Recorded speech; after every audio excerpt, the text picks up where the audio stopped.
Mga kanitib, magandang araw po sa inyong lahat. Maulan na araw po dito sa lugar namin. No, so, iwan ko lang sa ibang lugar. Basta maulan po dito. So, hindi nakapagwalis dahil nga maulan. Mahirap walisin yan.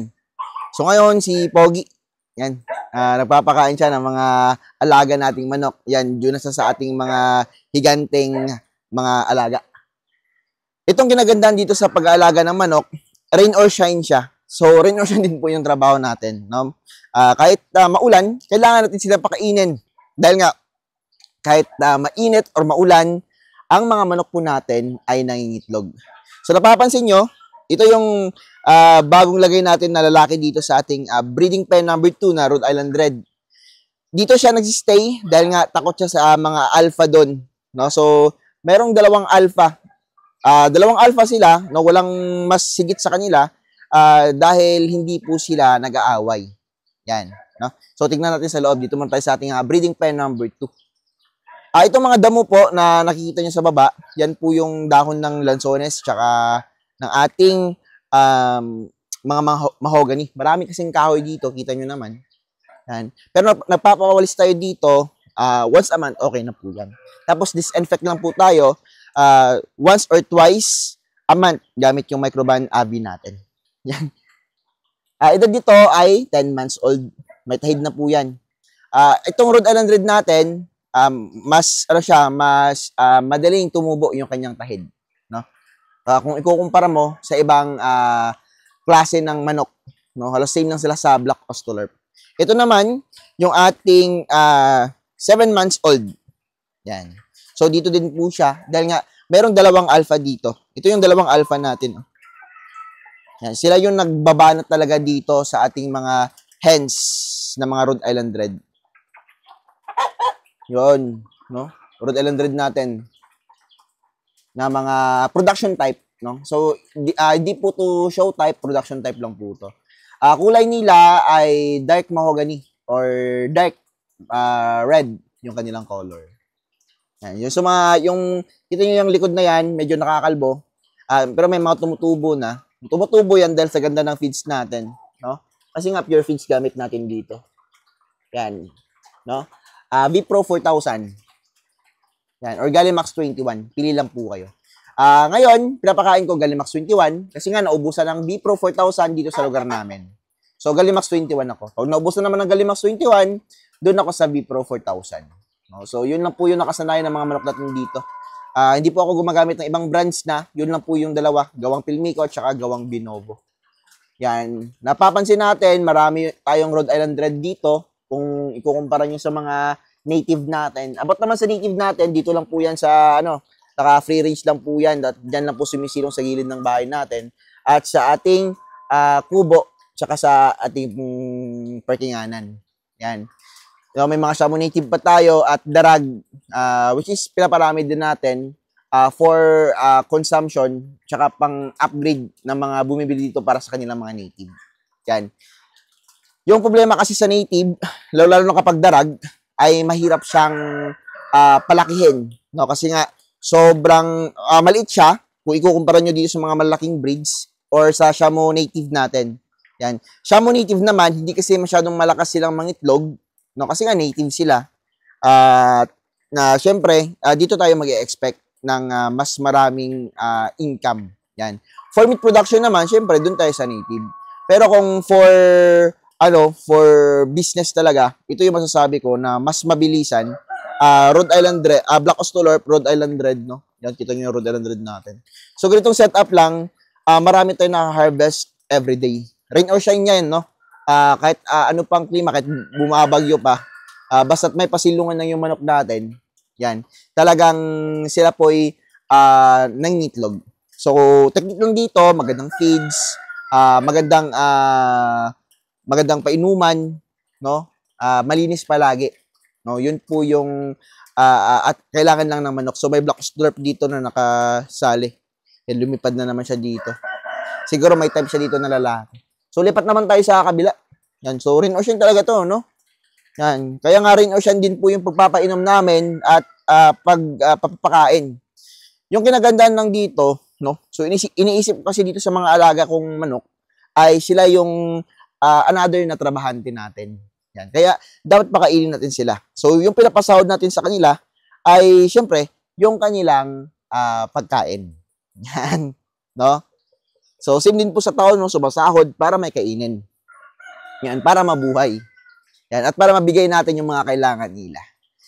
Yan, sa mga feeds pala na gusto nyong makatipid, magandang quality, yan, pumunta lang po kayo sa mga agrivets natin. Meron tayong 2 agrivet dito sa Pulomolok, sa Ilang-Ilang Street, Block 1, Barangay Poblacion, at sa may Purok San Agustin. Yan, no? Kaso nga lang, kailangan yung mag-reroute. Yan, kung sa Canary kayo, Barangay Canary, ayan, mas malapit doon sa Purok San Agustin. Kapag malayo naman kayo, taga Coronadal, yan, mag-minimate to. Coronadal, Jensan, doon kayo sa Ilang-Ilang Block 1. Na ito naman yung another breeding pen para sa ating Rhode Island Red production type. Yan. Ito yung bagong mga lalaki dito. Yan. Dati kasi sa lahat ng mga sa lahat ng ating mga Rhode Island Red, ito yung alpha. Yan, may pinalis na ako sa kanya dito mga medyo bata natin, mga 10 months old na mga Rhode Island Red. Yan, ito. Yan, ganda oh. Yung kulay parang show type na. Pero iba talaga yung pormahan ng show type. Papakita ko rin sa inyo yung show type natin dito sa video na to. Ito yung mga paborito talaga ng mga lalaki. Kaya nakakalbo sila. No? Hindi naman ibig sabihin na matanda na yan kapag ganyan. Kahit bata pa, basta paborito yan ng lalaki, gaganyan yung likod niya. Dahil din po sa mga tahid ng mga roosters natin. So, twice a year or once a year, yan, pumuputol po ako ng mga tahid nila. At tumutubo na naman. Yan. Minsan sa kuko nila yan. So, kapag kuko naman kasi yung ating kinater, minsan dudugo. Kaya minsan hindi na ako nagkakater sa kanilang kuko. Yan, ito lang po yung setup, no? Yan, yung iba umahapon na, dahil nga, anong oras na rin, at tapos na silang kumain, at hindi din maganda yung panahon. Kita nyo naman, no? Yan, ganda ng mga tulabong, oh. Yan, tulabong yung mga kanitib. Anong tawag yan sa inyo? So, itong lugar namin, malapit to sa bukid. Likod nito, bukid na. Yan, hindi naman masyadong bumabagyo dito. Malamig lang dito sa lugar namin. May mga i-harvest din kaming mga sisiyo ngayon. Ito yung kinagandahan kasi nga rain or shine, sabi ko sa inyo. May mga harvest tayo. Papakita ko sa inyo. Yan, may mga tubig dito, mga stagnant water. Pero yung mga manok natin, naghahanap po yan ng malinis na tubig. Which is marami tayo dito. Mga patubigan. Ito, gusto ko, sabi ko sa inyo, papakita ko sa inyo, yung ating show type na Rhode Island Red. So, ibang klaseng pormahan to. Share ko rin sa inyo yung naglimlim natin na native, pero hindi yan kanyang itlog, no? Itlog po yan ng Indio Gigante at saka Shamo native. Pag mapiksayan, talagang one time, big time, no? So, dito tayo sa ating mga Rhode Island Red show type. Yan, no? Iba yung kulay, iba yung forma nila. Mas malaki yung bodega, mas maganda yung kulay. Ito yung show type natin. So, yung Paris nito, no? Yung bloodline nito ay nag-champion sa last show sa North Cotabato. Yan, napakaganda po nitong ating Rhode Island Red na show type. So, kukuha ko ng mga lalaki nito at yung mga lalaki niya naman niya na anak, yun yung mga ipapares natin sa ating production type. Mas maganda, no? Yan, pero same price pa rin yung ibibigay natin. So, ganyan tayo. Yan. I-share ko naman sa inyo yung ating i-harvest na ng mga chicks. Yan, sarado lang muna natin. Darag natin, no? So, darag natin for consumption yan. Sarap ng itlog nila. The best. Yan. Yung karne naman, di pa ako nakatry, pero gusto ko i-try yun. Yan. Ito naman yung ating mga Juicy Giants. So, ko na ipapakita sa inyo. Focus muna tayo dito sa mga itlog natin. Dahil nga, topic natin ngayon ay pagpaparami kahit rain or shine. Yan.